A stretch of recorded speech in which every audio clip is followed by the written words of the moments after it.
Thank you, Dr. Freed, and thank you to our panelists. Let's give them another round of applause. And one more set of appreciation for all of our moderators, speakers, panelists, and the wonderful NAM staff who kept us going all day long.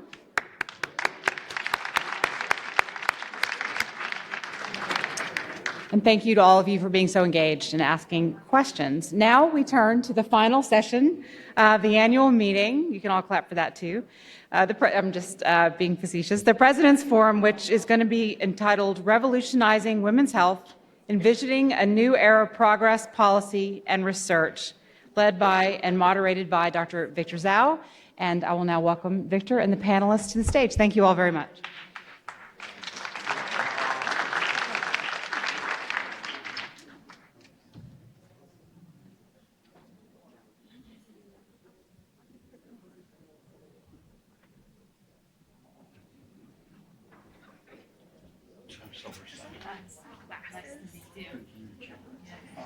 I'm very impressed. Good afternoon today. Okay with you if I drink this water? I am thirsty. Am I on now? Great. Well, good afternoon again. I just want to thank Karen DeSalvo and the planning group. Just a great meeting.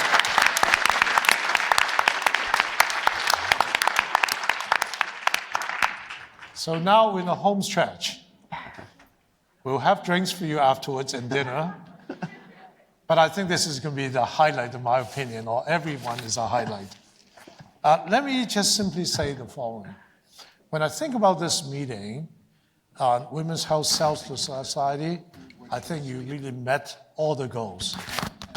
Because my feeling is you're able to touch on every aspect from the biology to social issues, to care issues, research, you name it. So it's been a great success. So again, thank you, Karen. Yeah, so when we think about where we are today, there's a lot to be thankful for, but also we know we have lots of challenge. And the idea of getting this panel together, individuals with great leadership, in leadership positions, expertise, decision makers and policy makers. So the whole idea is how to bring all this together, right? We heard a whole variety of issues, from biology to internal, external factors, the understanding of sex versus gender, the participation of women in clinical studies, and of course, importantly, considering biologic, social, environmental life course issues. We also know it's very clear there's a long way to go. Certainly, we've seen many, many challenges in research we've talked about, in clinical care, in many other issues. There are lots of disparities, as we heard, in access, affordability, to innovation and to care, but also the whole issue of equity. And of course, we also heard that some of the legislative, judicial actions, legal actions have also negative implications on women's health in terms of safe care, access, workforce, and of course society as a whole. So we're wrapping up this meeting with this wonderful panel who's going to be talking about with me what's in the future. What do we need to do based on all these things that we have learned today and you already know? And so let me introduce the panel first. With me, to my left, is Monica Bertagnolli. Many of you know her. She's director of the National Cancer Institute. Welcome, Monica.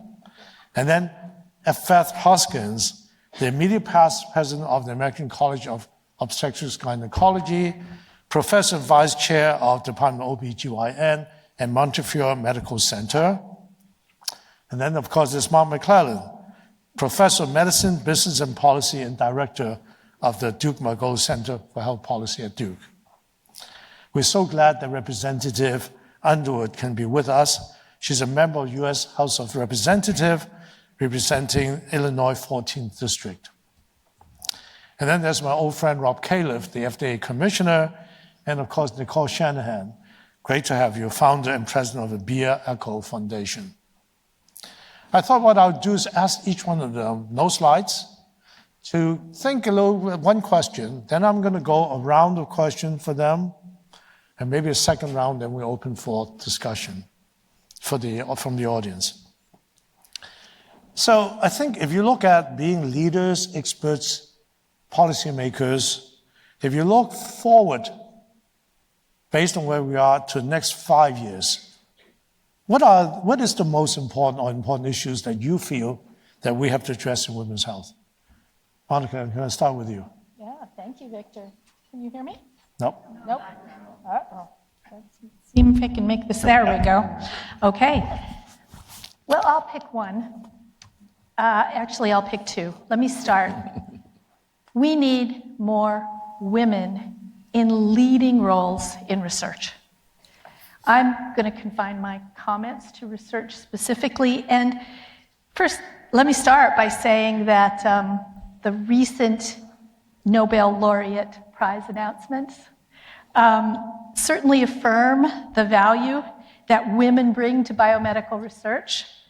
And to Dr. Carrico, who shares this year's Nobel Prize in Medicine with Dr. Weissman, congratulations and welcome to the National Academy of Medicine membership. Yes? She was inducted on Saturday, and we had a thunderous applause for her. Wow. Exactly. So some issues. Women remain underrepresented.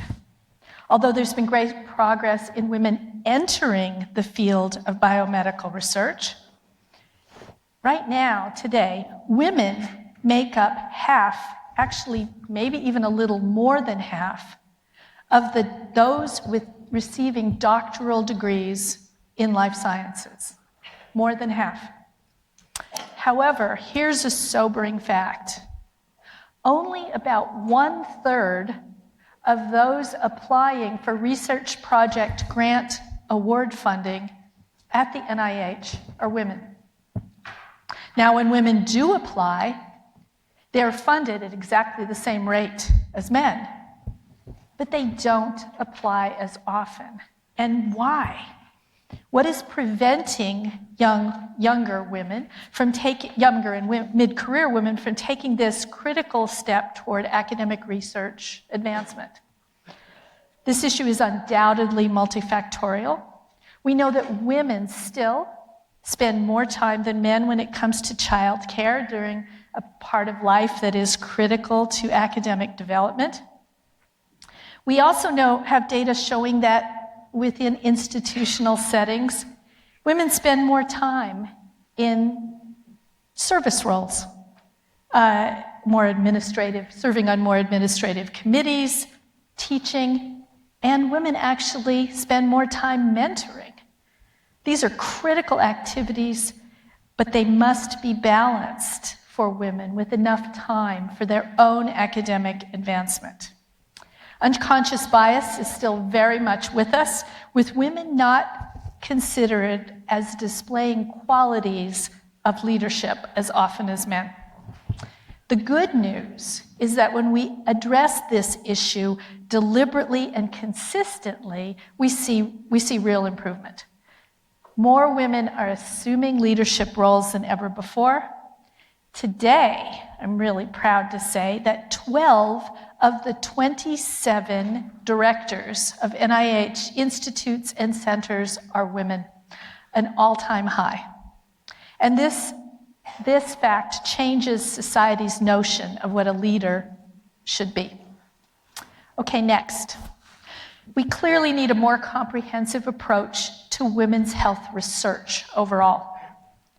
Sex must be a biological variable considered throughout all biomedical research, that's clear.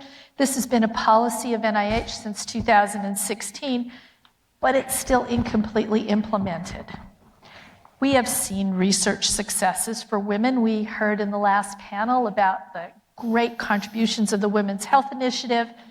In the field of oncology, more women than ever before are living long and full and active lives after a breast cancer diagnosis. And we actually have the chance within our lifetime to completely eradicate a lethal cancer, cervical cancer, if we just implement worldwide HPV vaccination. So these are tremendous advances for women. So we can't say that there haven't been great accomplishments for women. There certainly have.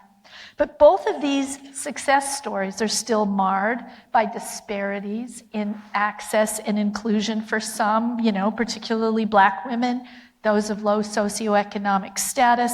Worldwide, we see great disparities in access to care. And for even some very common cancers, lung cancer, for example, women are underrepresented in research. Why? We still do not routinely report sex-specific findings in clinical research or consider sex as a variable in all research, including fundamental science, and this is critical.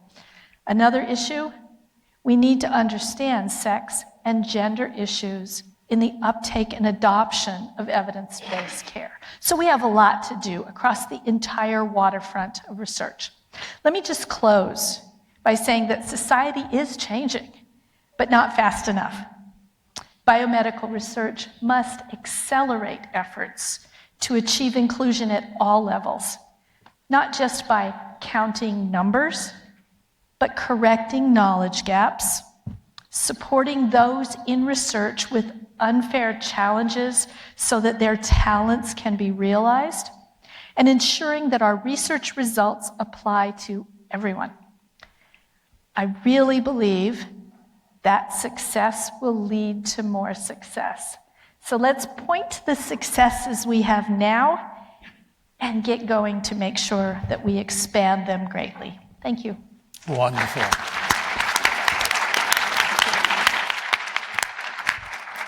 Thank you for kicking us off just in the right way. And in fact, if you think about the panel, I thought about Monica. Of course, she can do a lot of things, but we want to talk about research. And Iffath to talk about education and training. And Mark to talk about maybe payment. And of course, Representative Underwood in the things you do in Congress.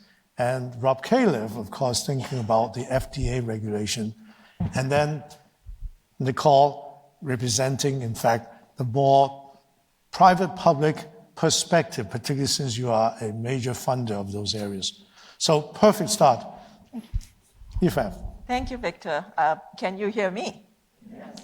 My daughter always says that I speak in capital letters anyway, so. So, first of all, I am honored to be here.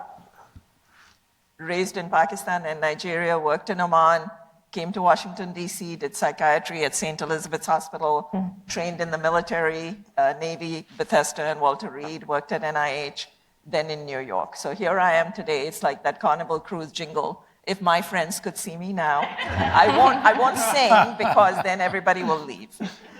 But thank you so much for the questions, challenges. I would put them, like Dr. Monica, I would put them in two categories. And one of them is education, and the other one is access. And these are the challenges of education. You've heard it throughout today's discussion. We have gaps in education, not only in terms of what we ourselves don't know or don't give importance to. We obviously also have gaps in education in terms of what we try to share with our patients, how we do patient education, teaching them when and where they should seek medical care. And I will toggle back and forth with access as well, because there are many, many examples, and I will share some from my own clinical world, where there is the ability to access care, or there are restrictions on access to care, and it all comes under the whole umbrella of clinical care. So under education, for example, we know that as clinicians, we are supposed to be guiding our patients towards whatever it is that is necessary for their care. And many times we ourselves don't know what is needed or when it is needed. In my clinical practice, I'm a maternal fetal medicine specialist, but I do see women who are in the age groups of 40s and 50s even sometimes. We've all done gynecological care. I personally just came from the wake of a close friend, a nurse, theoretically had access. She worked with me at NYU when I was there, but she never got colon cancer screening, passed away at the age of 62. So the education is her clinician, who's a colleague of ours, OBGYN doctor, did not send her for colon cancer screening, did the pap smears, did the mammograms, did the GYN care, the vaccines, etc., but did not do the overarching care, access, and education towards this individual. I have a life where I had a practice in the Wall Street area. They were the masters of the universe, you may recall. They had access to money, access to education, access to all kinds of resources that many of us cannot even imagine, including company-given, chauffeur-driven cares. They were underserved in terms of time. So they did not access the medical care. Missed pap smears for years, missed other screenings, etc. And again, it's a mixture of what did they not know that they needed, what did their clinicians, providers not tell them that they needed, was it siloed towards the traditional women's healthcare topics or not? So these are examples. And my final example to talk about the challenges is I have a 27-year career in the US military in the active and reserves. When I was with the Marines in the reserves, the highest ranking physician in the reserve section, planning resources, supplies, deployments across the globe, I was trying to teach my partners and colleagues on that planning table in the conference room about women's needs. And I have many examples where they would choose when they were sending the supplies in the field, whether it was actual war or at a military base overseas or stateside, they were sending ammunition, food, clothing, maps, training, but they were not sending contraception. They were not sending women's healthcare needs, whether they were sanitary products, etc. And you can see that these had major impacts and effects on the individual themselves. How could they do the mission if they didn't have the things they need? When their birth control pills were not available, and I would get a call at headquarters, at Marine headquarters, and I would say to those enlisted and junior officers, you didn't put in the Depo-Proveras, the birth control pills. They would say, ma'am, I have finite space. Why would I put boxes of sanitary products or birth control pills or even Depo-Provera, which needs refrigeration, when I can put that much more ammunition or other aspects of military life? So you can see that in my experience, being civilian and military, being overseas and in the United States area, the two things that I have seen which remain as challenges are education, not only for the patient, but also for me, the clinician, and also the access. Because even if I tell a person that she needs something and that it's in her community, will she be able to access it? I need the education to know about her circumstances as well, in terms of what she would need, when she would need it, not to mention what I've already said, the overall overarching medical needs of any patient. So I have to learn it. I have to teach my clinician colleagues what are the needs. There are examples where pregnant women are punished, so to speak, because they are pregnant. They're not getting the imaging, even though they needed that. They're not getting a certain vaccine. We had so many examples during the COVID time where we were struggling for our pregnant patients. They were excluded from research funding completely just because they were pregnant. They were excluded from receiving vaccination just because they were pregnant. We had to teach our colleagues and ourselves that that was not a punishment, that was not an obstacle, that was not a challenge, it was not a barrier. She, the pregnant mother, needed it.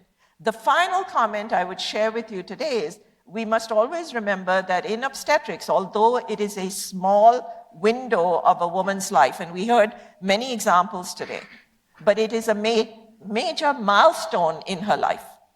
And we have to acknowledge that this is one field where there are two patients, and we, the obstetricians, have to manage both. And again, the gap in education, the gap in accessibility targets that as well. What do I mean by education? I have a list of things that my pregnant patient needs. I know that. I can share it with my patient. But I also need to be educated about patient-centered care, shared decision-making. I know that that mother will decide on her care, even if it's at a detriment, on her care based on what her perceived needs are for her fetus, for her unborn baby. I need to learn that in order for me to be able to serve my patient the best that I can. I need to teach my colleagues in the emergency room, in radiology, in internal medicine, in family medicine, the needs, the medical needs of a pregnant woman, of a GYN situation, an adolescent girl in this regard. So those are my challenges. Gaps in education and gaps in care in terms of access. Thank you.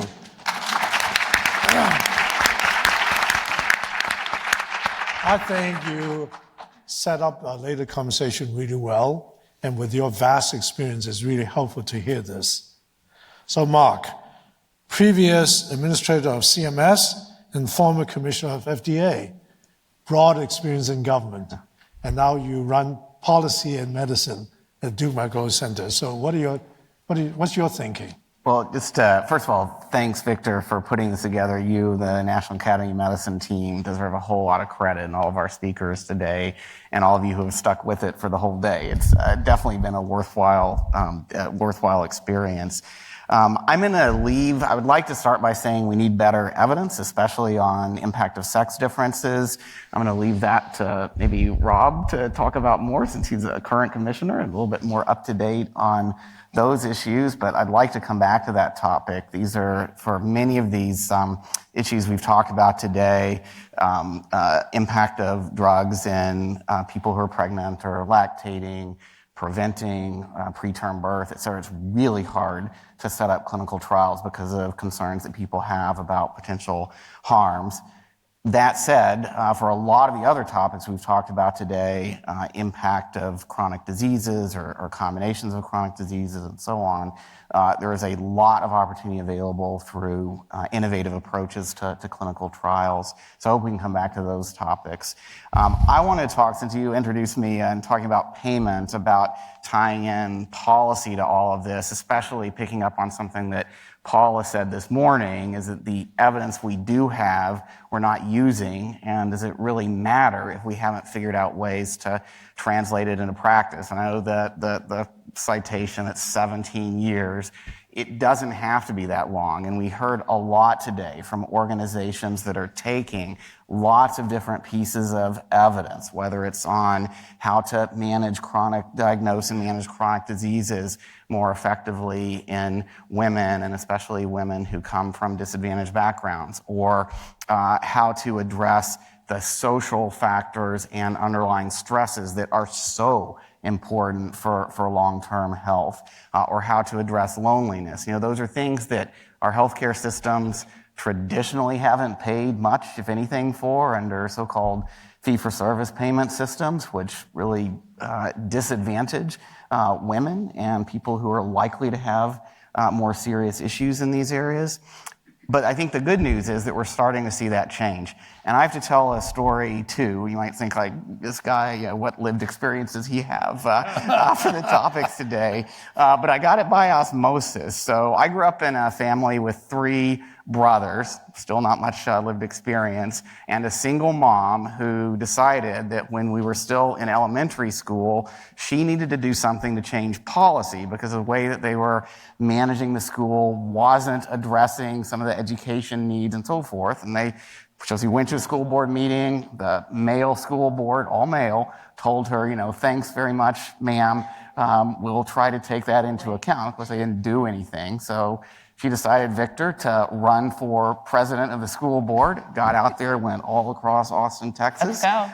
Let's go, exactly. Got elected for that, and then went on to be mayor of Austin. And there are 2 things that she said all along during her career. One was tell it like it is.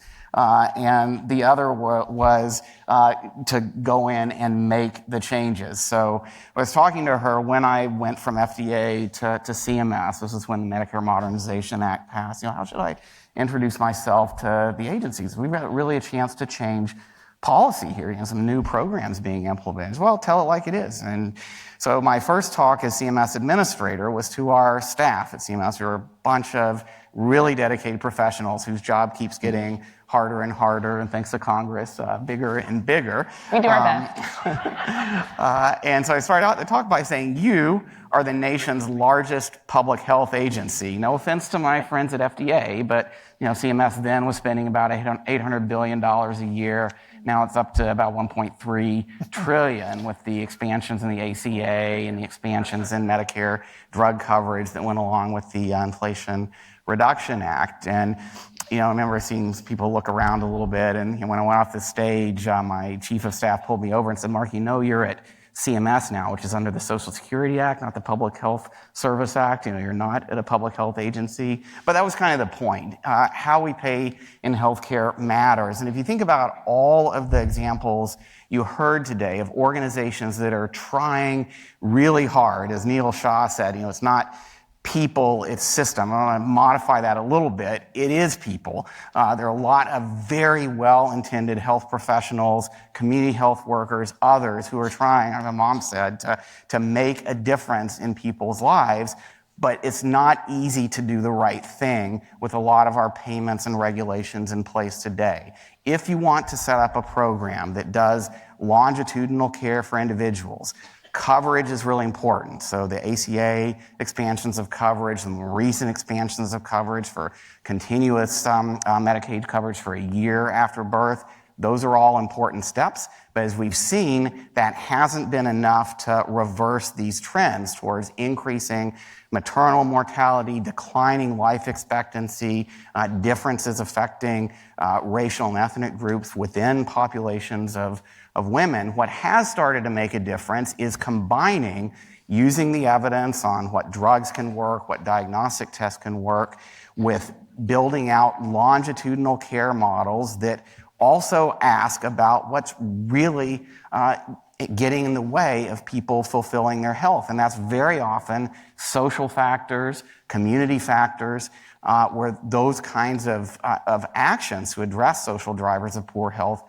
matter. That's very hard to do under fee-for-service payments. And so most of these organizations that are starting to succeed are moving away from that. They're getting paid more on a person basis for longitudinal care. It really comes down to intentionality. As my friend Mandy Cohen, who was Secretary of HHS in North Carolina and now at CDC, says we should be paying for health. It's a team sport, not just paying for the traditional medical services. And that is especially important, I think, for women. So we have more steps to do to get there. We haven't figured out how to make these programs work. Hopefully we can come back to talk about how.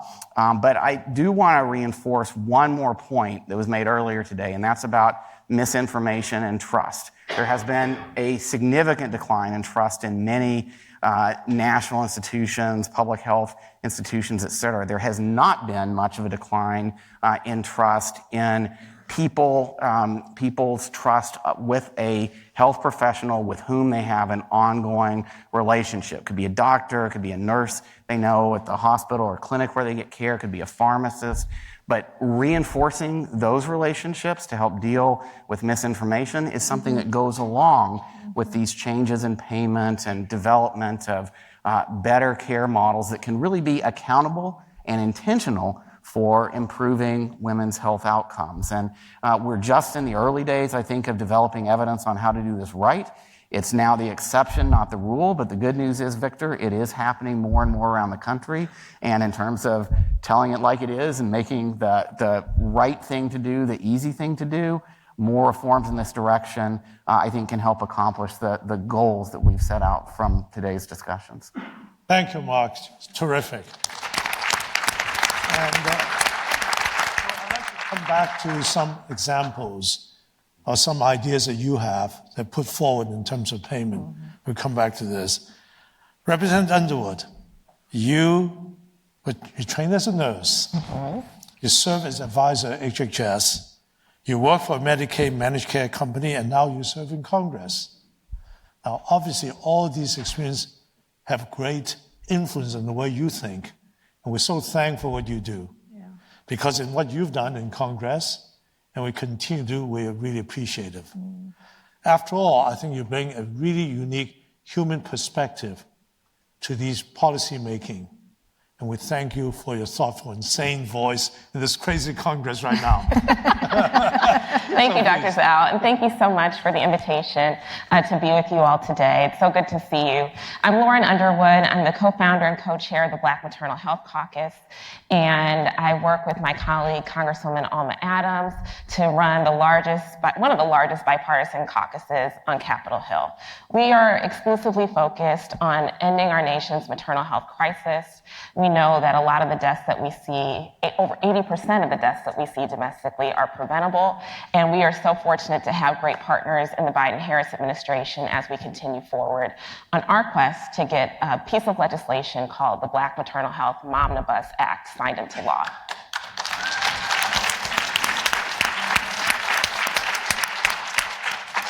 We have been working so closely, in particular with Vice President Harris. I just have to acknowledge her leadership on this issue.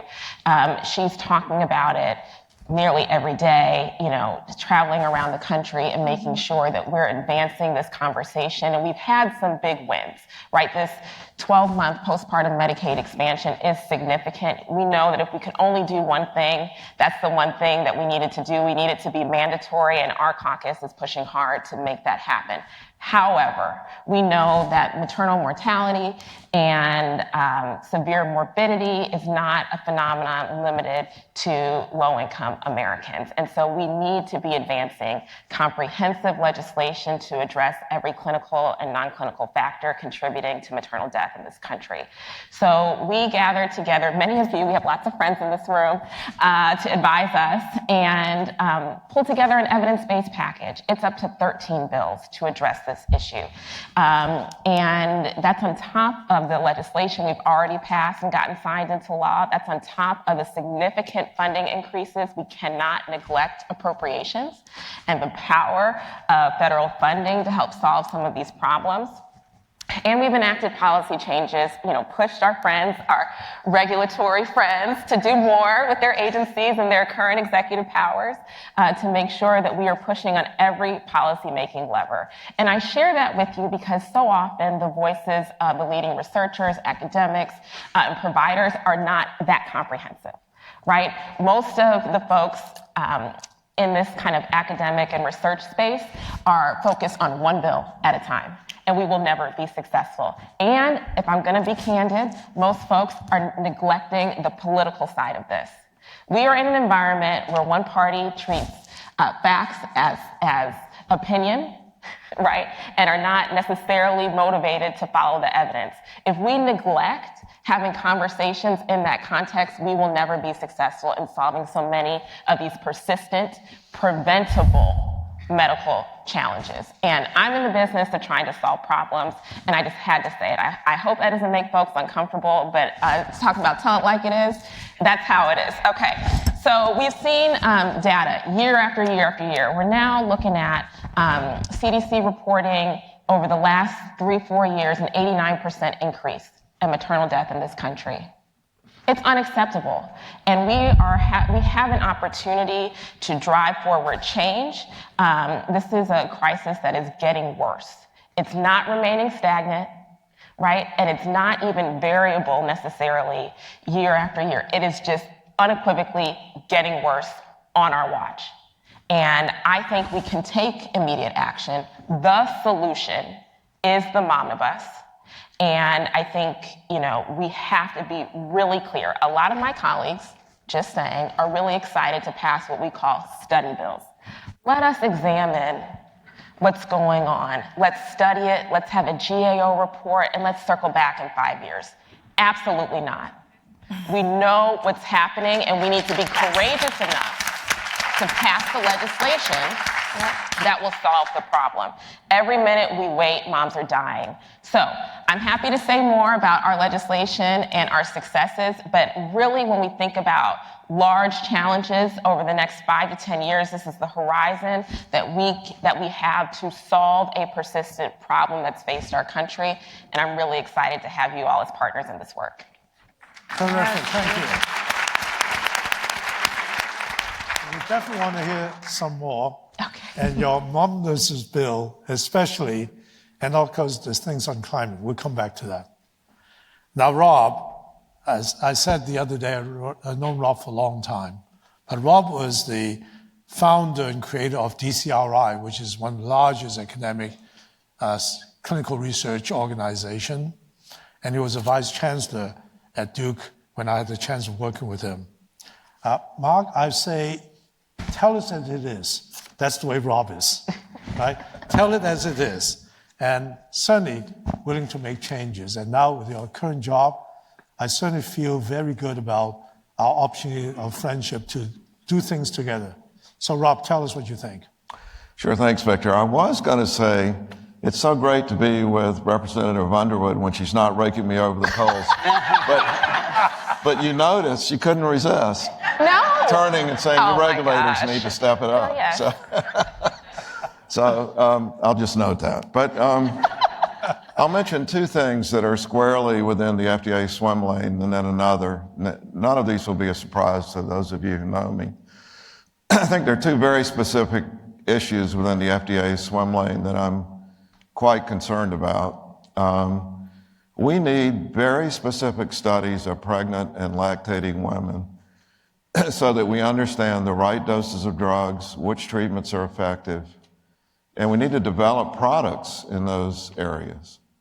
So that's a sphere where we just don't have what we need. I was amazed my first term as FDA commissioner, they had just fixed the labeling of drugs for pregnant women. And there's a nice little spot there for all the information about that's known. And it's blank for the most part. And here I have to mention, I think the major problem that we have is the liability issue, which no one wants to talk about or deal with. That's not in the FDA lane.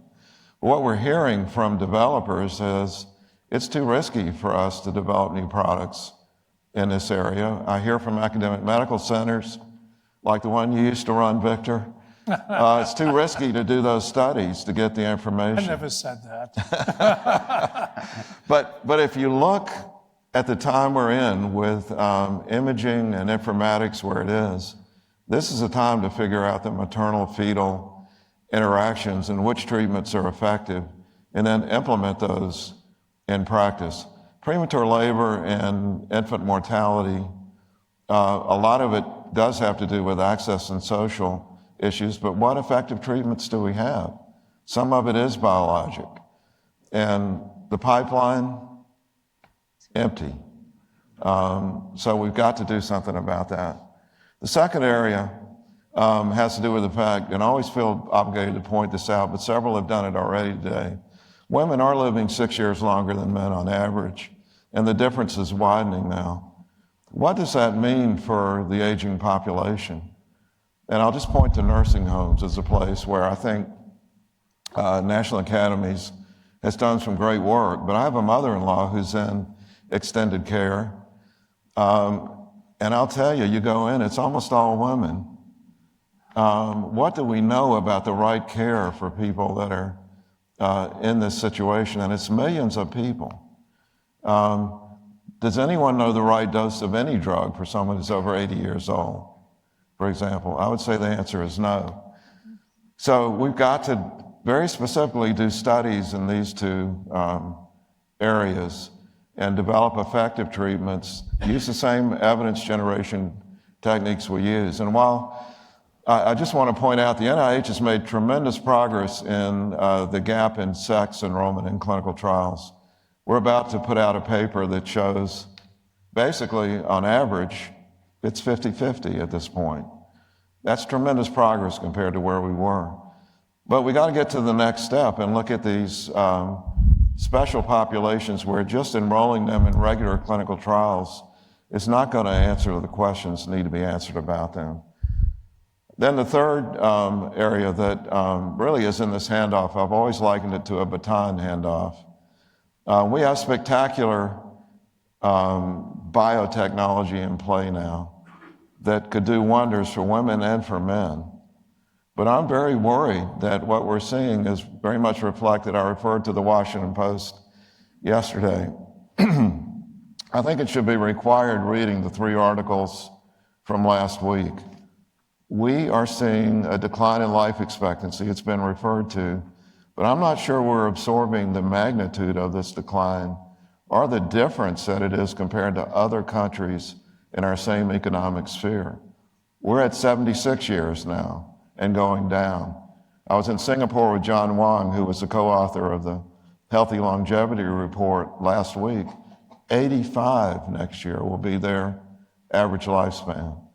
We've got to pay attention to this. And what are the factors? They're the old disparities that we all know and need to keep working on. But we have this really devastating new thing happening. How many people in the audience here don't have at least a BA degree? Is there anyone with less than a BA degree? Really not allowed. If you had less, you probably wouldn't raise your hand because of the way that we deal with this. So if you look at education and wealth, the Case Deaton report that was in The Economist last week, if you don't have a BA, your life expectancy is 8.5 years shorter. This is affecting women who are dealing with families and this whole lifespan that we're talking about in a major way. If we continue with this difference according to wealth and education, we're in big trouble. And so now we have spectacular treatment for obesity and diabetes. Who's getting that treatment? Wealthy, highly educated people. They're sopping up so much of it. The manufacturer, who ever heard you make an 80% profit margin once you're on the market? They can't make enough, but it's all being bought up by highly educated, wealthy people, and the people who need it the most are not getting it. Now, we'll see about the Alzheimer's drugs. I'm more positive on them than maybe some other people, but if they're as good as I think they are, we got exactly the same problem. So we've got to really, and I just refer here in closing, Victor, to your 5-year plan. I paid a lot of attention to it. Like I told you, you're probably going to get accused of boiling the ocean, but I basically say that 5-year plan is what we need to do. So much of it has to do with implementation, dealing with disparities, dealing with unfairness in our society, which is causing these huge problems. Nice. Thank you, Rob. Nice. Well done. Outstanding. Tell it as it is. But if I don't boil the ocean will overtake us with a rising ocean. So Nicole, great to have you. You are entrepreneur, investor, you're from Silicon Valley and a philanthropist. I've known you for a while, and certainly I remember the day when I met you, and you were talking about intellectual property as a lawyer, right? Yeah. Fighting to be sure that people have access to innovation. Because more recently, you got really involved with, with women's health, and particularly in reproductive longevity, right? And so you have a whole variety of perspective that you can bring to this group of discussion. So give us a little bit of idea of what you're thinking about. Well, first, I just want to say... By the way, you're the founding of BioEco Foundation, right? Yes. Yes. First, I'm so grateful to be here with all of you today, to be with this incredible panel of individuals. My jaw is just on the ground with your body of work and how far you've come in each of your careers and what you've contributed to this community. So it's really, I have a funny story. It was actually here that I changed my commitment from a $10 million commitment to a $100 million commitment to reproductive longevity. And it occurred over dinner in about a 5-minute conversation I had with an international group of heads of health agencies. And they were all men. And I was pitching them on the idea of reproductive longevity as a field of science. And I thought I was doing a really good job because I saw some nods and I saw some ahas. And then I finished and the table was quiet. The first comment that came up was from a gentleman from Taiwan, and he says, "What about sperm?" And I was like, oh dear. Okay, and so I stood up and you'd asked me to announce this commitment, and in that moment, I changed the commitment from $10 million to $100 million, because clearly we have a ways to go. So thank you for organizing that. You know, I have a few comments to make on what I've seen, what we've been funding. Jennifer Garrison's here, who leads the global consortium at the Buck Institute. And, you know, I think I'll work backwards, but Singapore has come up a few times today. Singapore is the only government that has matched my funds to create a center for reproductive longevity and equality. The only government, and they matched it dollar for dollar. So, you know, I think this is an indication that governments that understand that lifespan really starts with the mom, and really starts with healthy reproductive health. They're investing also correctly. They are investing in basic fundamental research into, you know,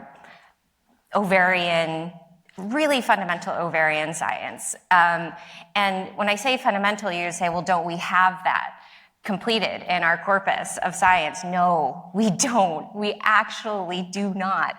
And so when I have been hearing about the stats related to maternal deaths increasing, when I hear about breast cancer rates increasing, when I hear about infertility rates increasing, when I hear about autism rates increasing, I really have to, you know, rewind and look at what is in the corpus. And you know, I started as a patent researcher thinking about what people are publishing and how it's overlapping with different areas of healthcare. And when I looked into the patent corpus and PubMed, and I really wanted to understand the fundamentals of reproductive science within women, I realized that there was such a shortfall of tangible, actionable science. And no wonder you have an empty pipeline at the FDA. No wonder. So my hope is that more governments will match funds for reproductive longevity research. Reproductive longevity research, I have to define right now, does not include IVF, does not include artificial wombs, does not include creating stem cells that we can turn into, or skin stem cells that we can turn into gametes. It involves studying healthy women and studying how to keep healthy women healthy longer, how to heal chronically sick women, how to bring in a generation of children with decreasing chronic illness, not increasing chronic illness. And, you know, Dr. Dzau, you had mentioned that this meeting you were really trying to figure out, should we make it about climate change or should we make it about women's reproductive health? They're the same thing. They are the same thing. The science is starting to tell us, and if we fund it correctly, it'll tell us more, that what is bad for the planet and climate is bad for health, is bad for women's health, is bad for children's health, is bad for lifetime health. And I hope that as a community, we can begin to make that a global narrative. Thank you. Thank you very much.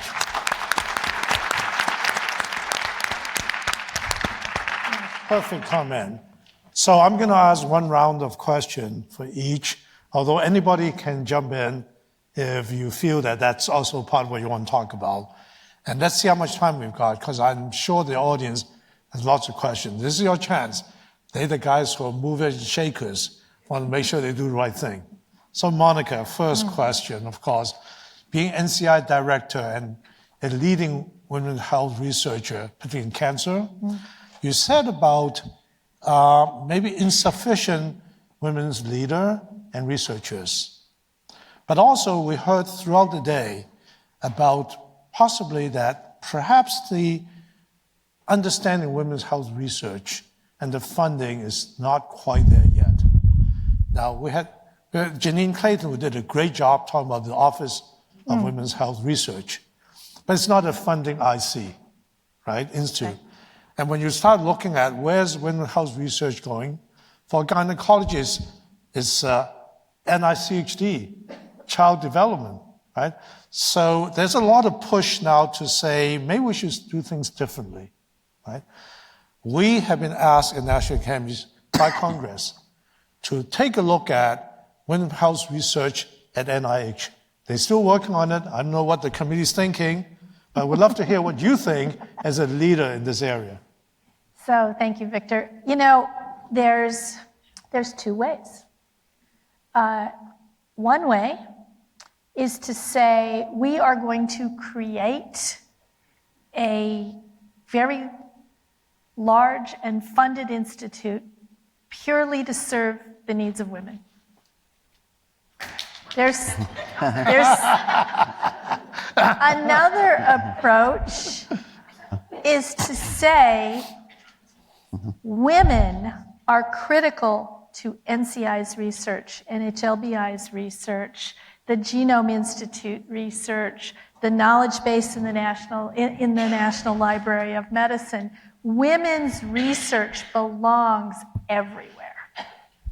So it doesn't mean a big institute can't be charged with, you know, not being a silo. It doesn't mean, but no matter what is, first of all, you know, more research, more robust work into all of the issues that are important to women. And that, let me just throw that in there, because I really believe that our research has to be what is important and critical to those we serve, and that means what's important and critical to women in all their diversities and varieties. So, number one, focus on the women. Okay. Not necessarily that you wanted me to think differently, you know, focus on the women, not necessarily well, we have this, let's see if it applies. Do you see what I mean? Focus on what women need. And then focus on making sure that it comprehensively permeates everything that the agency does. And I don't have the best model. Mm-hmm. I think we could work with either one, but no matter what, it cannot create yet another silo because it's some named entity that sits aside. So what's interesting is actually this afternoon, I look at NIH website and look at how much funding is going to women's research. Really difficult to find out. Very For hard. women's research alone, 250 million. I said, wow, that's so small. But then it's embedded everywhere. That's what you're saying. That's but we the point. need better accounting, better accountability, right? We need better accountability for how we are addressing the needs of the people we serve at all levels. You know, women's health is one aspect of that. But, you know, we can go up and count the beans, this much for breast cancer, this much for cervical cancer, this much for maternal fetal health, this much for mental health issues of women. You know, we can do that, and it's definitely worth doing. Again, the focus should be on what are we spending that really addresses what people need. Rob, you want to say something? He looks as he's ready to jump in, so. Well, you know me, but I mean, one suggestion I have, Monica, is right now the clinical trials website is only updated every third year. And it's a shame because you're actually doing a great job. I find myself crawling your website to write good papers about what a great job the NIH is doing. I mean, you look at it over the years, it gets better and better. I think if that data was more available, people will sort of get off the old narrative and get to the next phase where there's a lot to do. But just more women in clinical trials is not the current issue. You're doing a great job with that. But there's a whole lot more to do beyond that, like relevant to the diseases, the age ranges, all that needs to be dealt with. If I could just add, absent an institute, it's very difficult for Congress to increase funding for women's health research. It's very difficult for us to help grow the pipeline of researchers absent a place to directly fund. It's very difficult. As someone who wants to do that. And so we have to have an entity to fund. And, you know, it's hard to divert dollars to science right now, and especially for an unspecific target. Understood totally. But funding an institute, making sure that it permeates everything is what we have to figure out how to do. And that's also how we have to be accountable. So it's tricky. Yeah. I mean, that clearly is the issue, isn't it, right? You do want to have total emphasis in this area. But when you start thinking about, you know, different diseases, different health areas, you want it to be also within all those spaces as well, alongside also studying total health and men's health. So how do you do that? Well, you guys got a big job to do. Well, we look forward to the advice that the Academy will bring us. Okay, Definitely. we'll do our best. Yes, thank you. If I may add something for Dr. Monica, you know, funding women's research, et cetera, I agree. But again, in my day job of being maternal fetal medicine, to put in a research program for a pregnant woman is a whole different set of hoops and obstacles and clarifications that are needed, rightly so. There are implications of our trials, of our research, et cetera. So that's one other area that currently is lacking, that we don't have that much in the field of obstetrics as a subset of women's health. And we need to have a little bit of focus there and even guidance of how do we create an application, how do we create an idea and move it forward where it is including a pregnant woman through whatever medical issue or some other study, whether it's a PCORI type thing or where you're looking at community, whatever it may be. But that's a subset that needs a little bit more tweaking. I agree with you. I think sex as an important biological variable should be in all research. But there may be special conditions where you need to focus more, and that's going to be maybe the nature of some emphasis within the area. So I want to ask you, I'm going to come back to you, Rob, on this issue. But I want to ask you about education. To begin with, you know, I mean, most of the care are given by primary caregivers, internists, geriatricians, you name it. And the question is, are they well actually instructed and trained in this area? After all, you heard earlier discussion that when you look at curriculum, when you look at training, you know, it's mainly focused on the information on men, right? So what do we need to do in this area? And I have a second question for you. Oops. So in terms of training, I'm going to answer it in two components. And one is, first, let's train ourselves, the OBGYN specialists serving women's healthcare, and then the additional parts of the team, because actually women do see their OBGYN doctor, but there are many, many touch points like the emergency room, like internal medicine, like family medicine, even the pediatrician. A person may go in there when she's taking their child, and they may say, I have a medical issue, et cetera, et cetera. But when we focus on the OBGYN aspect, our training is from years ago. So we have not been able to catch up or maintain. There's so much more information. There's so much more complexity in our patients. Simplistic examples, like a mother is older when she might be having her first child. Therefore, she has more comorbidities, et cetera. They may have other comorbidities like the cancers, et cetera, and they are also coming for GYN care or they're pregnant, et cetera. Our training has been the traditional model of approximately 18 months or 20 months of obstetrical care and equivalent in GYN care, when you correct for a lot of other factors which take away time. The knowledge and the complexity has gone so fast and advanced that we cannot provide the scope and breadth of that kind of training for this small window of time.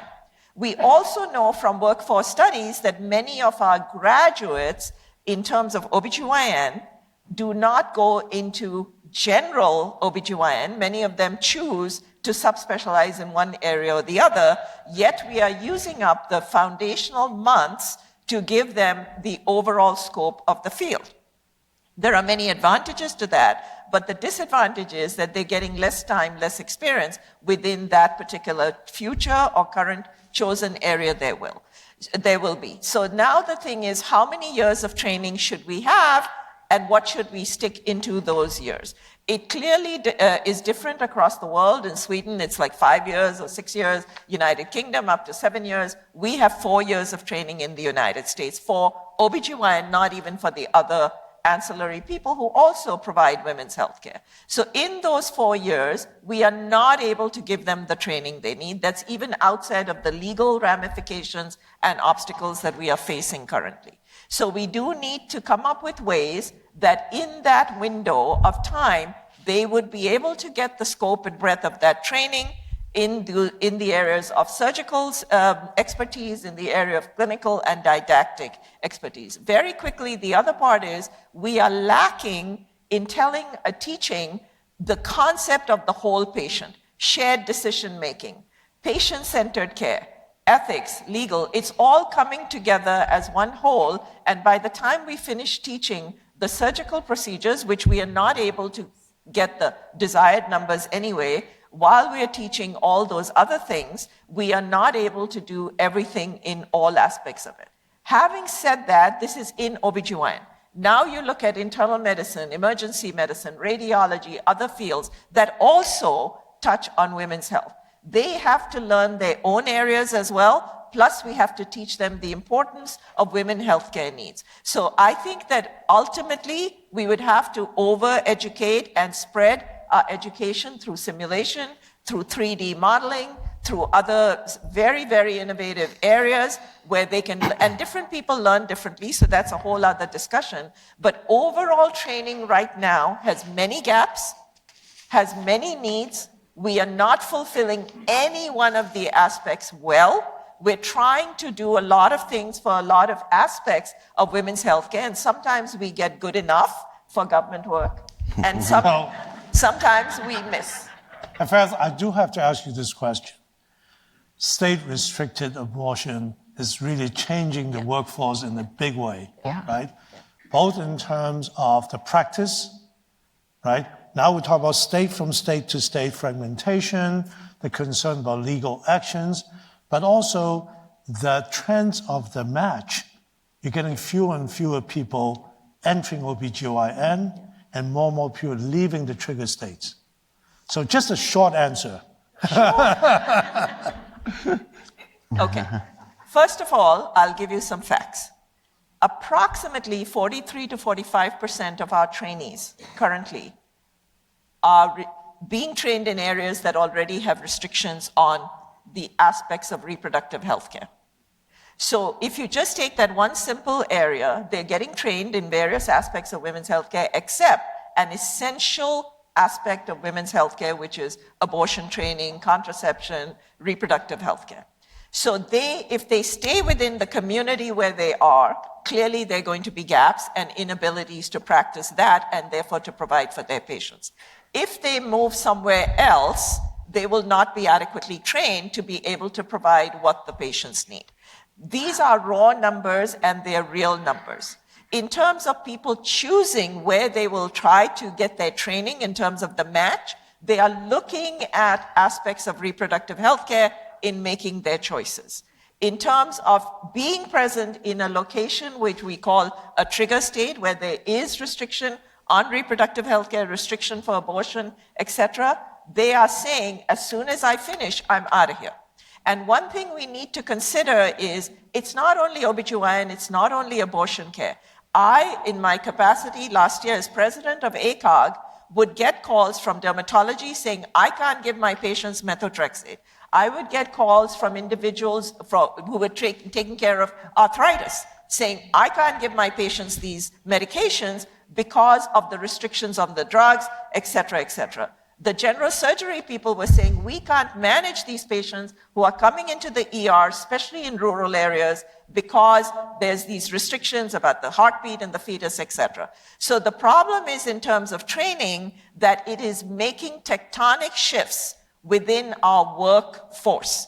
And on top of it all is what you've heard today about the mental health aspects. I am fully trained in OBGYN.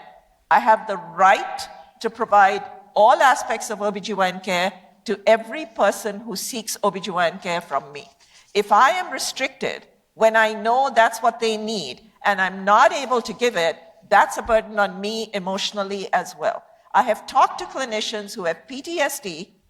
I have talked to clinicians who are heartbroken because they say, I know my patient needs this. Very quickly, one quick story, a colleague calls me and says, 18 weeks, ruptured membranes, there's a heartbeat, I can't intervene. When I do the ultrasound, there's no more chest cavity. It's gone. It's all reabsorbed. But I have to continue this pregnancy. So there's concern on all sides. These stories are now getting better known. I think the whole issue about solutions, which I think may be very difficult to discuss in a short time, but certainly I do think that people have to be aware of this big problem. And as a profession, we need to really take a position on this. I think we have a concept called document the harm, tell the stories. Exactly. So that's actually later about data. Mark, so you actually have a proposed payment reform, right? An alternate payment for perinatal care. Right? Well, I don't think it's going to solve the problem that you were just discussing. I don't think it will. But tell us about some of the payment models, particularly what you did in North Carolina with Mandy and others. Well, so, I mean, this picks up on things that we've talked about all day long, and maybe we can come back to this very difficult issue where I don't see an easy solution. Differences in values that, I mean, we're seeing this in North Carolina as one of the yellow states on the KFF map earlier.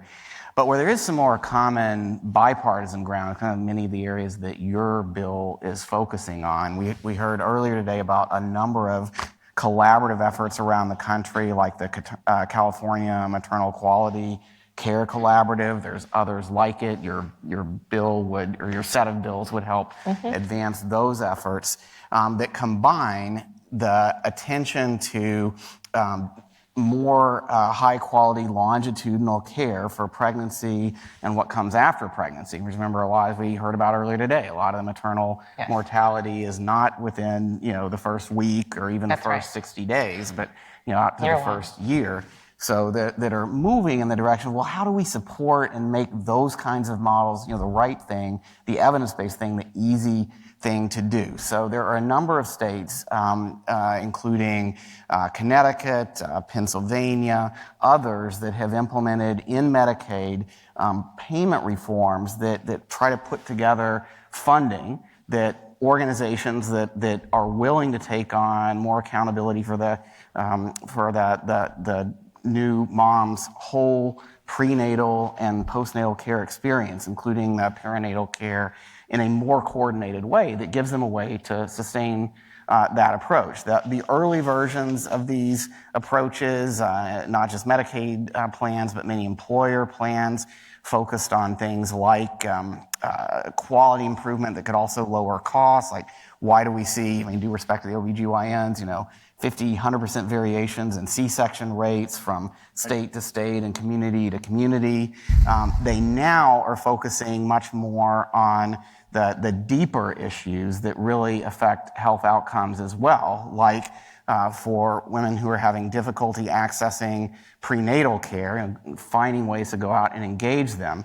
We talked earlier today about how community participation is really critical for making sure that lived experiences are incorporated in care models, and especially for people who don't have regular connections to care, which is, half of women under 65 who don't have a diagnosed chronic condition, don't have a regular longitudinal primary care relationship. 40% who even have a chronic disease don't either. So how do you get out in the community and support all of that? Well, it takes resources. It takes a team-based approach to care. It takes a really knowledgeable OB/GYN helping at the center, but also community health workers, data systems that match up information that states might know about someone having difficulty with housing or having difficulty with interpersonal violence, 10 times more likely in women, that we just haven't had systems in place to support people doing the right thing and delivering care in these models. And so these are still, Victor, early on in implementation, but are showing signs of doing things like a better job of screening for and then dealing with risk factors during pregnancy, dealing with social needs like food insecurity, housing insecurity, interpersonal violence. And this is something that I think has a lot of potential for bipartisan support. North Carolina just expanded Medicaid with actually more Republicans voting for it than Democrats.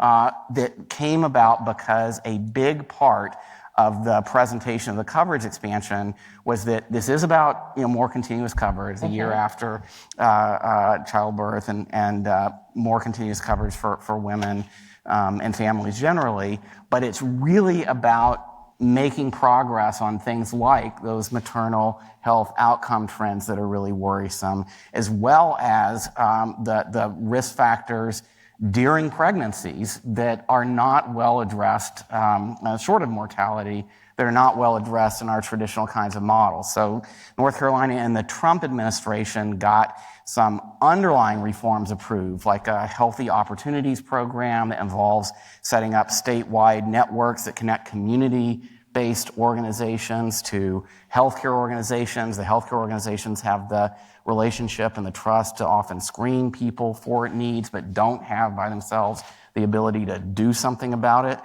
Set up a program called Integrated Care for Kids, which is working with the communities in a way that hopefully is building trust. There is a lot of distrust out there, bringing together data from schools, from social service programs, from juvenile justice to help identify kids and families who are at risk and connect them with supports and bring in some accountability, frankly, for the pediatricians and the OBGYN to make sure these problems are getting addressed as a team.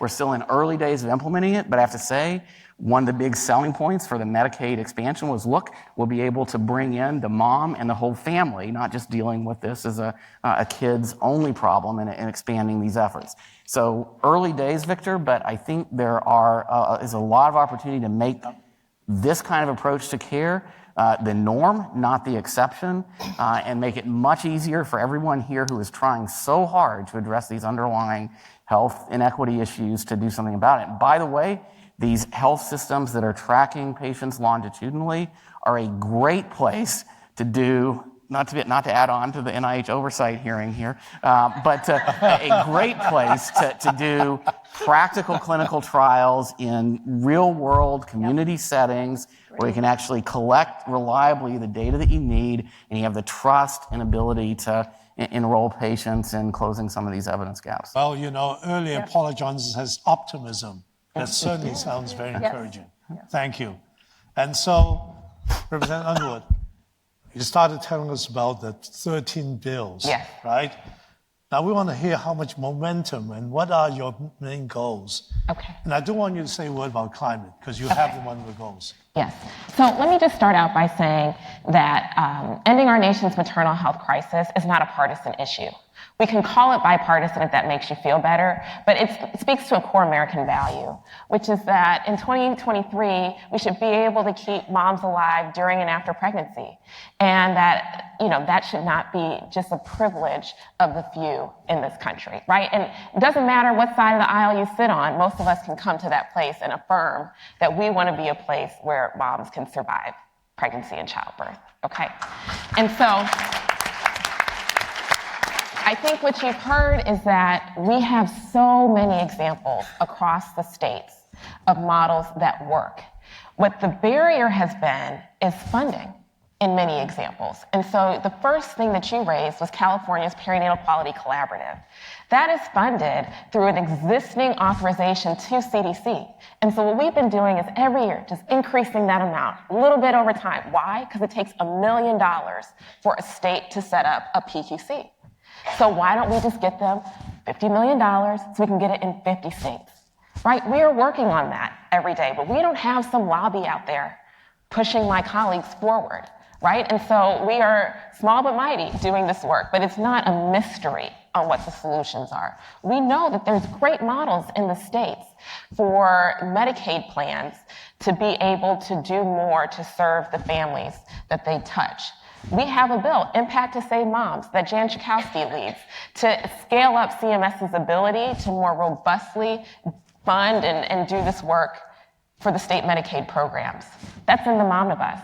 We have the Social Determinants for Moms Act, which addresses housing and nutrition and transportation factors that are contributing to preventable maternal death in this country. We pulled out the WIC expansion, which we want to expand WIC to right now, 6 months for mom, 12 months for baby, to 24 months for both. Why? Because no one should be going hungry in this postpartum period in the United States. Now, the split screen is we're having a fight over the Farm Bill. We're having a fight over the Ag FDA bill, right, which they want to cut, you know who they is, by 30% or more, right? But what we're trying to do is get folks the food that they need to thrive. That's it. In the Momnibus, we have the Protecting Moms and Babies Against Climate Change Act. Why? Because in June of 2020, in phase 1 COVID, okay, JAMA, some of y'all smart folks out here, JAMA put out this article that Bruce Becker and his colleagues wrote talking about the impacts of extreme heat and air pollution that contribute to negative maternal and infant birth outcomes. And we realized, oh my God, we missed climate change in the first Momnibus. So we wrote another bill. And we added it into the package. So when I say it's comprehensive, we are reading what you were publishing, and we are turning that into legislation. And we are asking for your help to talk to my colleagues on the other side of the aisle in the United States Senate so that we can get this package that costs $1.3 billion over 10 years funded to do the work that he was just talking about in the states. We are funding community-based organizations who, for many of them, have never been able to access federal funds. Surprise, that requires a new authorization, right? Because many of these agencies, HRSA, CDC, CMS, can't necessarily just fund that excellent community-based group in Philadelphia or that incredible rural group in Arkansas that's focused and trusted and leading in this community-based effort. We want to unlock the possibilities of federal funding to touch the American people and save lives. We cannot do it on our own. So Dr. Dzau, thank you for this opportunity to give my commercial pitch, but I want y'all to hear me when I say I need your help. You are from all 50 states. You have 1 representative and 2 senators, and they need to hear from you on this priority, this women's health priority. We can get it done. It is deal-making season in the Congress. It is. And we want this attached. Thank you. We got your message.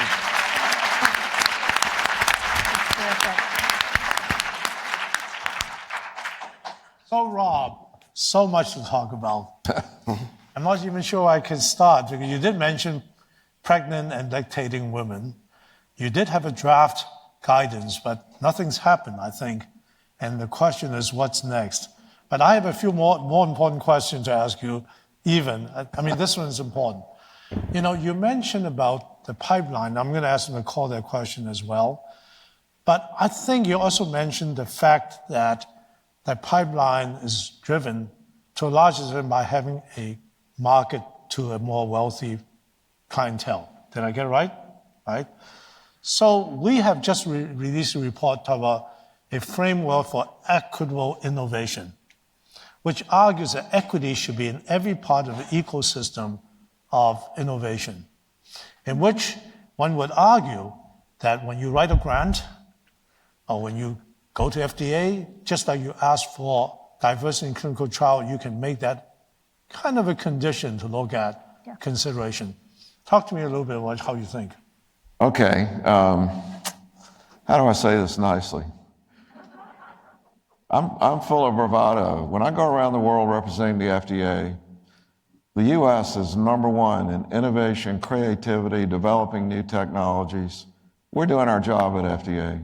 What's wrong with you, McClellan? Inequity is built into our payment system. Yeah. Why is development occurring in cancer drugs? Well, the science is there, but you make money. If you can do a net present value calculation, you don't even need an MBA to be able to do that, by the way. It's pretty easy to do. You know why certain areas are invested in and others are not. What's our pipeline in mental health? We had this great story of ketamine yesterday, but the need in mental health is staggering right now. There's almost nothing happening in this field, relatively speaking. People are going in the U.S. to where the money is. And so we can do the best job in the world at the FDA, but unless when we hand it over the transom to other people, something differently is done about where the money is. These gaps that we're seeing, I mean, who would have thought we'd be at 76 years and going down in the United States in life expectancy? And that the biggest determinants are becoming now what your education is and how much money you have. So something's got to be done about this. It's not the FDA's swim lane. There is an intermediate step that both Mark and Monica are involved in.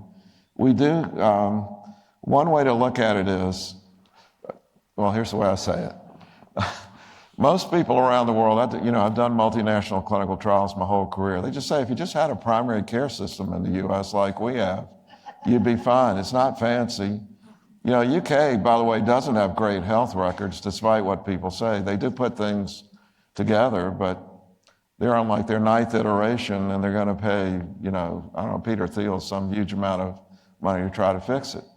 But we're so much worse because we don't have a primary care system, but U.S. would never do it the easy way. So what we've got to do, and this comes out in Article 2 of the Washington Post, where it compares policies of states beautifully. If we do trials that show what works, and then we implement what works, people actually live longer and have better lives. As simple as that sounds, that's basically the story. That's not what we're doing. We don't have a system geared to where the needs are. We have a system geared to where the money currently is to add more money to those places. And it's devastating to this country right now. I hope I'm clear enough about that. No, Can I put a little bit more optimistic spin on go this, ahead. maybe? So first of all, back to your question about pregnancy and lactation testing. FDA is making more progress on that. At Duke Margolis, we had a meeting with FDA several weeks ago over 2 days. Encourage people to Google it online, where FDA presented a framework that is building on that draft guidance for how to develop better evidence. It's hard to do the clinical trials, and it doesn't get to the liability issues if you did have some kind of protection. I really appreciate the comment about you got to go through 15 extra things, and there's liability. So we actually have to address those things. But but there are some good ideas out there for doing that and for using real world evidence and some of the kind of clinical trials that Rob was just talking about. But again, not very many people want to be randomized and want to try out new drugs if they don't know they're safe in this particular setting. I think that's wrong. Well, I think people don't want to do the studies. Almost everyone, if they're approached by their doctor and says, I think it's a good thing to be in the study, the vast majority of people will do it. Maybe both and. But back to the drug access issues where right now, look, we've got a situation where prices are really high and utilization is pretty limited. And unfortunately, I think we are kind of building that into our public health policies. This isn't only a women's health issue, but if you look at, say, the current CDC recommendations and pricing related to COVID boosters, the new RSV vaccine, the RSV monoclonal treatments for newborns. In all those cases, CDC has said, for widespread use. So essentially for the COVID vaccines, 300 million plus Americans. Well, the price is about an average of $120 per dose. it's not hard to do the math and say, like, well, if everybody who was recommended to get it was getting it, that's $36 billion. But the manufacturers know, Rob, they're not going to get anywhere near that. Why? Because we have a delivery system that's not really good at getting the right treatment to the right patient. There is a deal to be But had Mark, we're there. spending $4.3 trillion. There is a deal to be had Okay. on the complications. But I'm going to There's let a deal to be Monica had jump in. Okay, I'm going to jump in because I think I have something that all three of us agree on. Our ability today to gather the evidence that we need tied to outcomes that matter to patients is 1/10 or less of what it should deliver be. that reliably. And yeah. deliver that. And it's not only the evidence that we need to understand what works, it's the evidence that we need to understand how to deliver it to this diverse population that we serve. And we can do this, but it will take coordination and cooperation Come on, Congress, we at a need an national level. NIH director. Right? That's the Senate. That's at the House. We're working on a speaker in the House.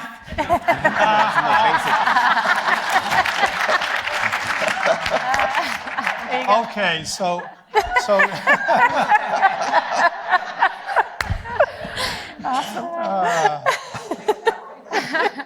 Let me just say, I love arguing with Mark, but he is an eternal optimist, and I'm very grateful that we have an eternal optimist. But I do have a dream. I talked about this today, that in fact we start having a culture of equity in the entire ecosystem of innovation.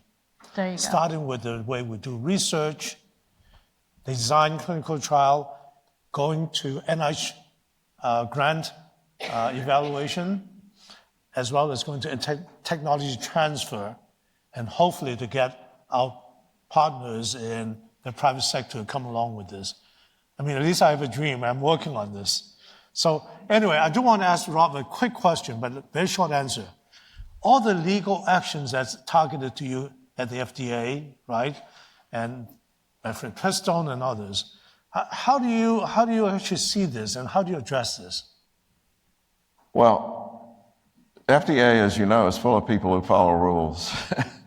And so all we can do is do our job according to the statute as it exists with regard to mifepristone.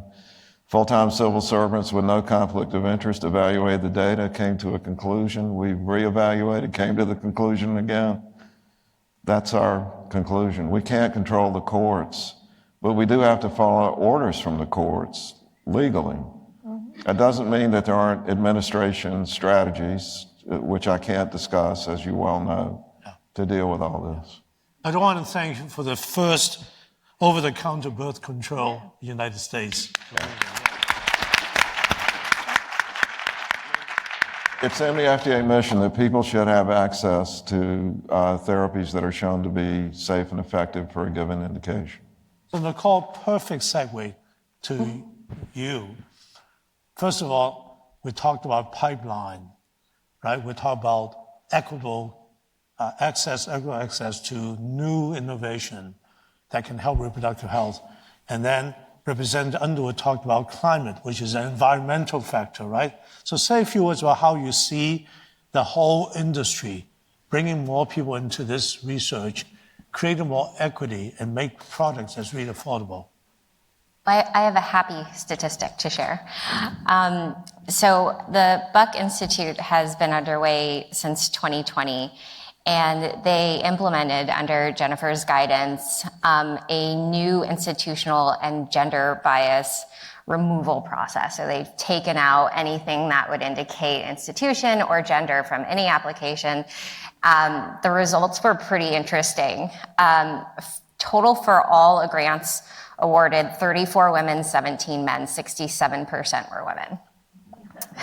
Wow. So I think that's pretty great. Yeah. Yeah, and it was thorough. I mean, it went through several layers of peer review, and you know, I think what we have right now is a field that is growing. And it's an interdisciplinary field. It's not just people who identify as longevity scientists, or women's health scientists or reproductive scientists. We've brought in scientists from cellular biology, biochemistry, neuroscience, physiology, stem cell biology, microbiology, developmental biology, evolutionary biology, and systems biology. So I think, small win, but maybe this is something that, private sector, we kind of, put it out there, hoped it would work, and it seems to be working. So the other thing I wanted to mention about research and funding is it is a lonely place to be a funder right now in fundamental science and to have no conflicts. I got a divorce, I have less conflicts now, so yay for me, but I had to throw out a joke, but okay, so there are so many private foundations that have so many conflicts, and so it makes, financing these clinical trials and financing these targets and drugs a little bit, in my opinion, untrustworthy. So what I would like to do and try out is funding clinical trials that truly are for interventions that cost no money. And one of those is sunlight. I'm not sure that there has been a really thorough mitochondrial respiration study on the effects of 2 hours of morning sunlight on reproductive health. I would love to fund something like that. Yeah. Yeah, let's do it. So, interventions that really actually truly cost no money, an employer benefit of, 2 hours out of the workday to be outside under the direct sunlight. I just have an intuition that could be interesting and maybe work and help. I don't know. You tell me. You guys are the experts. No, but I think the story that you have certainly taught me is, as we talk about climate, environment, all these things matter. If you spend more research on those areas, you could improve reproductive health in other areas without the need for high, expensive drugs. So we need to do the research to find the evidence. And just one last thing. There's a new movie out called Common Ground. It's the sequel to Kiss the Ground. It was a documentary about regenerative agriculture and the impacts on human health. It seems to me that agriculture is kind of our triple win in medicine. You get nutrition, you get increased maternal success, you get childhood nutrition issues addressed, and climate, because soil sequesters carbon. So one thing to throw out there. Exactly. So now we have a little time for questions from the audience. I see Ravi over there first. Thank you, Victor. So Representative Underwood, I just want to highlight that your sphere of influence is actually larger than you might think. My name is Ravi Thadani. I'm from Emory, and my colleague and I, Anant Karmanchi, developed the test for preeclampsia that was approved in May, and we could not be more thankful because of people like you and pushed from Paula and others that we did this. So really, what is my issue here? Because I should be celebrating. We made the discoveries for these markers 20 years ago, and 15 years ago, we thought, fantastic, we would actually go to industry and develop these markers. Industry told us that the studies to do were too expensive, the return on investment was too low, and in fact, obstetrics is one of the most highly litigious environments there is. It wasn't until about 4 or 5 years ago, where we were more senior enough and were in senior positions, that we decided that after much frustration that we would actually go to the FDA ourselves, meaning from academia. So you can actually pat Rob on the back, because we went to the FDA and we said, from academia, we want to fund the study, we want to conduct the study, we want to finish the study, we want to collect the samples, and we then want to share the samples with 5 industry partners because they didn't want to do the study. And the FDA said, go ahead. They looked at our study and they said, complete the study and give it to 5 companies and let them get this test approved. We finished the study actually during the pandemic, and we published it in one of the New England Journal online journals. And again, we're celebrating, and we went to the 5 companies, and the 5 companies said, fantastic, you completed the study. We didn't have to put a penny into getting the study completed, but it's too risky. Obstetrics is one of the most highly litigious environments that there is. It wasn't until one company stepped up and working with the FDA and ratcheting a number of, or including a number of risk mitigation strategies, that one company decided that it was going to take the risk. It took us 15 years to get to this point. What we don't want to do is take us another 15 years to get to a therapy. help us. You asked for what you can do. That's where we need help. Well, Dr. Ravi, thank you for your persistence and your dedication. I know that there are so many moms and so many families around the country who neither of us have met, who are going to be celebrating the opportunity to get the information brought about by your science and discovery. So thank you. We have a bill called Tech to Save Moms. It is bipartisan in the Senate and now the House. And we are working very hard to get that across the finish line. It is not about making improvements to the FDA, but it's about once there is a technology that's brought to market, making sure that we are not limiting the access to only the wealthy, well-connected, and people who can afford on their own. And so would love to be able to share that information with you. I don't have a team today, but I can see you after the panel to make sure you get the information about that legislation. Thank you, Ravi. Gil. So it's been a great day, and congratulations to this panel. I, despite the hour, just want to lay a seed on a topic that has not come up today, which surely contributes to our large numbers of people with extended lifespan. That is millions of people in chronic pain and dementia and other conditions. In 10 states, through the efforts of Death with Dignity and Compassion in Dying, there are legal structures for assisted dying. But in the rest of the country, it's apparently an unspeakable subject, and certainly, it seems, in Washington, D.C. Does anyone think that's a subject worth discussing at some future meeting? Well, thank you for raising this. I don't suppose anyone will respond. Anyone who hasn't been in a nursing home lately or extended care facility should go and stay there for a while. And it would be hard to say we shouldn't be discussing it. Yeah. Thank you, Gil. Excellent. Question. Yeah, I'll just be quick. So to Rob, I was at LSU in medical school and residency when we got preterm labor antibiotics. So it was so exciting to get, this is 20-something years ago, to have antibiotics as a treatment for preterm labor. And yet, that was like the last big innovation, and people fight about that now. So to your point, we are looking at risk. So we believe the current system, the risk is if we do something, we'll be sued for malpractice. And we have a large thing when it comes to malpractice. The money would just move. So if there is a risk from doing studies on pregnant people, you would just move those lawsuits from the current way they're currently being litigated, because we're killing people with our current way that we're administering care, to actually being sued over people participating in studies. So when you talk to your colleagues at Duke and other places, just remind them that we are still misaddressing risk, and we're holding on to data from 30 years ago when they were excited to have some information, and they're not doing that anymore. So that is my statement. I almost had Senator Murray in 2016 with a bill to create a safe haven for research in pregnancy for just this reason. I'm glad it's come up like 3 or 4 times already. Victor, I think this is a great thing that National Academy could tackle. It's hard for me at FDA to talk about anything that would limit liability, but if you could objectively, I think you'd find almost everybody in the field would say, whether it's liability in developing even a diagnostic test, but then you go to do a clinical trial, and if something goes wrong, and then people say, I don't want to take that risk, and then you're stuck with the same old practices.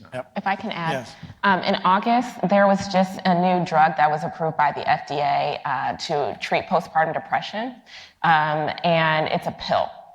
It had been an infusion, and the access was limited because there's so few inpatient infusion sites around the country that are willing to take someone for postpartum depression. That it's just an asymmetric financial proposition. And so this can revolutionize care. And the CEO came in to talk with me about it because in this country, the leading cause of maternal death is the combination of suicide and overdose, substance use disorders. And while this is explicitly, I think, only approved for postpartum depression, that can be a major advancement in halting the quick acceleration to suicide ideation and suicide completion. And so while the landscape is bleak, I just think that we should celebrate this small advancement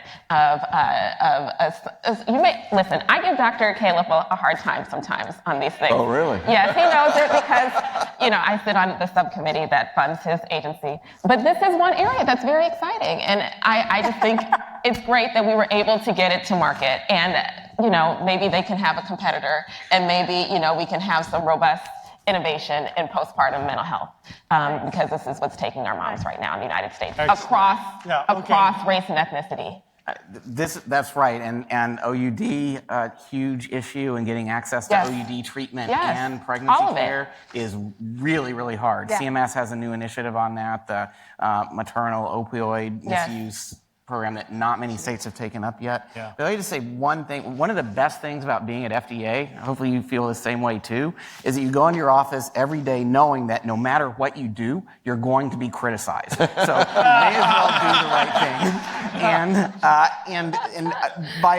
thing. The serious side of this, though, is that FDA's authority, which is really important for predictability about doing clinical trials, and not just doing the trials, but then putting the drug on the market, having it out there and used by diverse populations, is that it's facing pressures on two sides. You mentioned the mifepristone approach, where people who don't like the conclusion are directly questioning the FDA's authority. And, I know the judges are, they're well-intentioned, they know a lot, I guess, but they don't have the whole infrastructure and support and experience and expertise that the FDA has. We have one institution like that on the entire planet, and that's the FDA. On the flip side, remember, the flip side challenge is civil liability, where basically what's behind all of these product liability cases is saying that the FDA wasn't regulating properly. In other words, the company should have been doing something more above and beyond what was on the label to assure the safe and effective use of their product. Both of those are real threats to predictable, reliable drug development. There is a better solution, which I think actually, Rob, would be more resources, more support for the FDA to handle all of these issues effectively in return for some protection for on-label uses from liability and also for the clinical I trials. can't advocate for funding. I was going to comment to the Congresswoman. Our budget is right here, and the Agriculture Department is That's way true. up here. It's true. But we give you equal attention, sir. Yes. Well, you guys can go for a drink. And both of you are from Duke like me. We can get together and chat about this. Question. My question actually follows on what you all were just talking about, and a little bit different from what we've been talking today. It's an issue that's directly impacting women in my life. Given the problem that generic medications have faced, valsartan and lorstatin are the ones I was thinking of specifically. What steps is the FDA taking to ensure domestic supplies of generic medication is safe and contains the right amount of medications for each of these products? Why don't I do this? I'll take a number of questions so that we can answer this way. We get real time. I think next is Carlos. Carlos, make it short. I don't have a specific question, just to mention that last year, the National Academy of Science, Engineering, and Medicine issued a report. I was part of the committee, and that was requested by Congress on improving representation of women, minorities in clinical trials. And a lot of the things that we're talking about, how to increase representation of women, including pregnant women, are in that report. So I would encourage Congress to read it, because there are very clear things that can be done. Actually, for correction, the pregnant piece needs much further work from that report. And in fact, HMD is having workshops on this. Yeah, is that what you're going to talk about, Monica? Just say quickly then. I was just going to say the Health and Medicine Division has conducted a workshop on this issue, and we have a consensus study underway right now that's looking at a legal framework to address some of these issues. That's so stay tuned. Okay, so let's take another question, and then we can answer both of them. Sure, just a quick comment and question. In many states, the leading cause of pregnancy-associated deaths has now been labeled specifically as drug overdose. In addition, state-level policies and at the local level are specifically punitive towards women of reproductive age affected by substance use disorders. I'm a clinician, and I work in a safety net setting. Our total budget is extremely low, and it's dependent upon soft money. Specifically, federal government policies are not designed to affect state level policies because they've specifically been designed to leave states with the discretion of how they affect these women at that individual level and community level. My question really is how do we look at child welfare policies and how they affect these patients? And have we looked at the research that's been specifically recently released that deters these women from seeking prenatal care and substance use disorder treatment, and how it actually leaves them unhoused without, a community of support and unwilling to come into our healthcare systems to receive care. Thank you. Yeah. Okay. Terrific. So, Rob or anyone want to address both those questions? Yes, Representative Underwood. You're talking about which question? The drug, the safety of the FDA. The first question was generic drug safety. I personally take valsartan, and generic drugs are safe. I'd refer you to the FDA's website, where we recently put up a whole tutorial on drug safety. I'm much more concerned about the drug supply. We're having real serious supply chain issues in the generic drug industry. And so anyway, it would be a long discussion to go through the whole thing.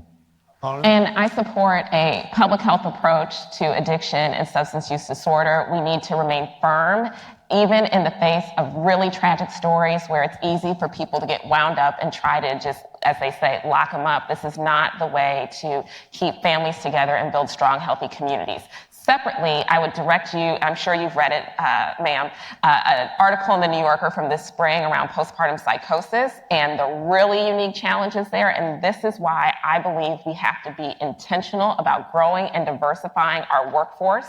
And when we have these trained clinicians who are experts in postpartum mental health disorders beyond depression, right, which in many cases primary care can manage, they have to be willing to practice everywhere, including in our rural areas. And I recognize there are systems level problems to getting these kind of specialists into these communities, but the absence of providers is also a tremendous driver in the overcriminalization, particularly for new moms.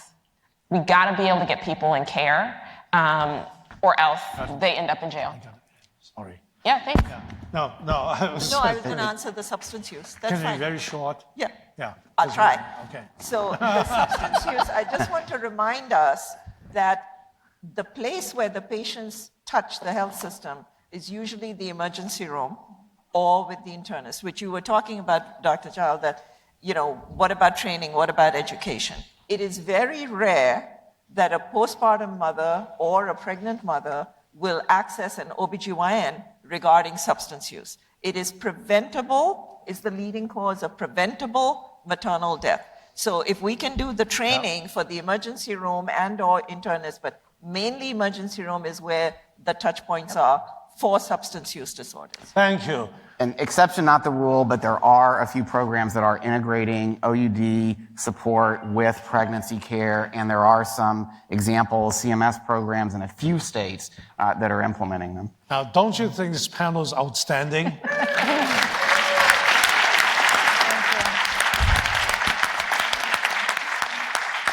putting trust in their hands.